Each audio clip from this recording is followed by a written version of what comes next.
최순실 국정농단 사건을 수사하고 있는 박영수 특별검사팀이 오늘 오후 2시 청와대 대비 문건을 무더기로 최 씨에게 건넸던 정호성 전 청와대 비서관을 소환 조사합니다. 오늘 새벽까지 강도 높은 조사를 받은 김종 전 차관도 특검에 다시 소환됩니다. 현장에 나가 있는 취재기자 연결합니다. 이정원 기자.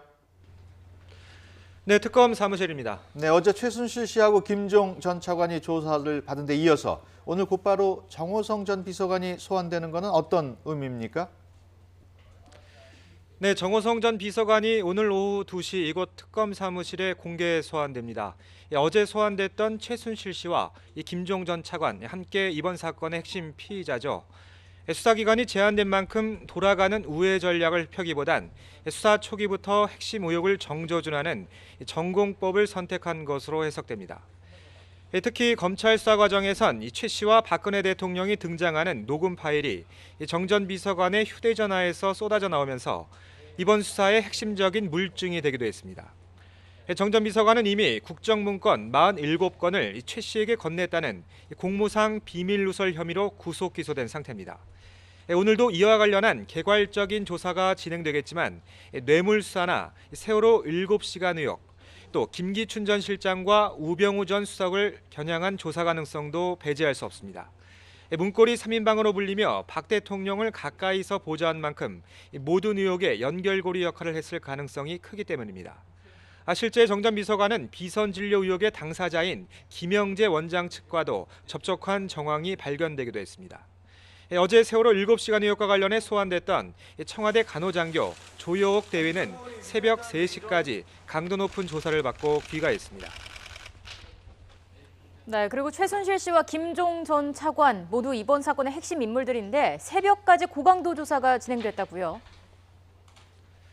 네, 그렇습니다. 이 두 명 모두 새벽 1시가 조금 넘어서 구치소로 돌아갔습니다. 출석 당시와 마찬가지로 취재 기자들의 질문에는 침묵했는데요. 특검 사무실은 어제 성탄 전야부터 오늘 아침까지 불이 꺼지지 않았습니다. 성탄절인 오늘도 평일과 마찬가지로 정상 근무 체제로 돌아가고 있는데요. 현재 진술 내용을 분석하는 데 집중하고 있습니다.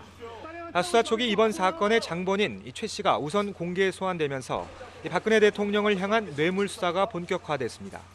특검팀은 어제 최 씨가 제3자 뇌물 혐의의 피의자라고 공개적으로 밝히기도 했는데요.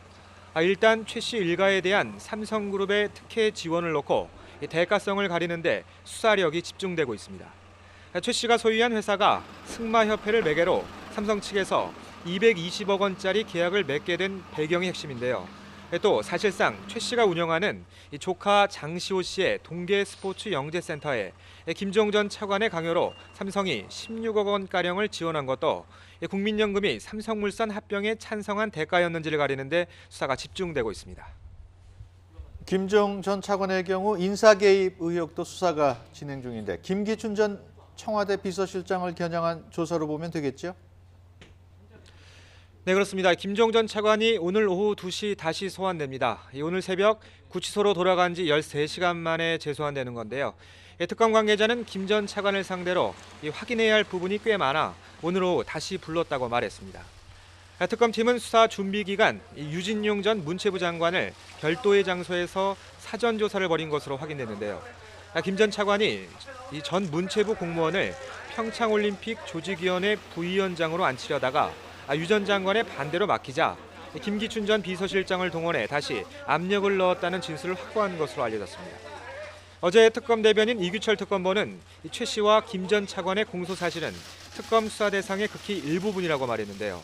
다시 말해서 이미 기소되지 않은 의혹들에 수사의 초점이 맞춰져 있다는 얘기입니다. 검찰에서 수사가 진행되지 못했던 김기춘 전 실장과 우병우 전 민정수석을 둘러싼 직권남용이나 직무유기 혐의에 대한 수사가 조만간 본격화될 전망입니다. 지금까지 박영수 특검 사무실에서 YTN 이정원입니다.